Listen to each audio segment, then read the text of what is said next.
Hi buddies, இன்னைக்கு ஒரு சிம்பிளான ஒரு தக்காளி குருமா பண்ணலாமா? டேஸ்ட்டு பார்த்தீங்கன்னா அம்புட்டு ருசியாக இருக்கும். இது எல்லாத்துக்குமே ஃபேவரெட்டு தக்காளி குருமானாவே. ஸோ வாங்க எப்படி பண்ணுறதுன்னு பார்க்கலாம். ஃபஸ்ட்டு ஒரு ஜார் எடுத்துக்கோங்க, அதில் தேங்காய் சிறுவி போட்டுக்கோங்க. நான் மிக்சியில் அரைச்சிக்கிட்ட தேங்காவை. நெக்ஸ்ட்டு ஒரு ஸ்பைசஸ் எடுத்துக்கோங்க. அது போட்டதுக்கப்புறம் கசகசா முந்திரி போட்டுட்டு நெக்ஸ்ட்டு சோம்பு ஒரு ஸ்பூனு பொட்டுக்கல கொஞ்சோண்டு போட்டுக்கோங்க. நெக்ஸ்ட்டு தக்காளி பச்சை மிளகாய் போட்டு நல்லா நைஸ் பேஸ்ட்டாக அரைச்சிக்கோங்க. அரைச்சதுக்கப்புறம் தனியாக எடுத்து வச்சுக்கோங்க. ஒரு தாளிப்பு கொடுத்துடலாம். குக்கர் வச்சுக்கோங்க.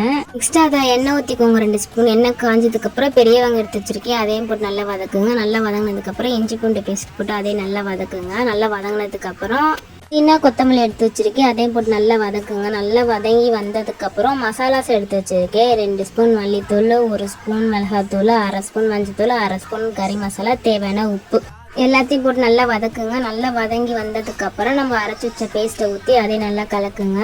தேவையான அளவு உங்களுக்கு 2 டம்ளர் தண்ணி ஊற்றிக்கும். கூரில் கம்மியாக வைங்க, இல்லை சலசலன்னு இருக்கும், கெட்டியாகாது. மெயினாக அதுதான். ஸோ அளவாக தண்ணி வச்சு விசில் வச்சுருங்க. நான் ஒரு 3 விசில் வச்சு எடுத்துட்டேன். விசில்லாம் போனதுக்கப்புறம் ஓப்பன் பண்ணிவிட்டு கொத்தமல்லி போட்டுட்டிங்கன்னா ஸோ அவ்வளோதான். ஸோ ட்ரை பண்ணிட்டு எனக்கு கமெண்ட் பண்ணுங்கள். தோசைக்கெலாம் செம்மையாக இருக்கும். ஸோ நெக்ஸ்ட் வீடியோவில் பார்ப்போம். பாய்.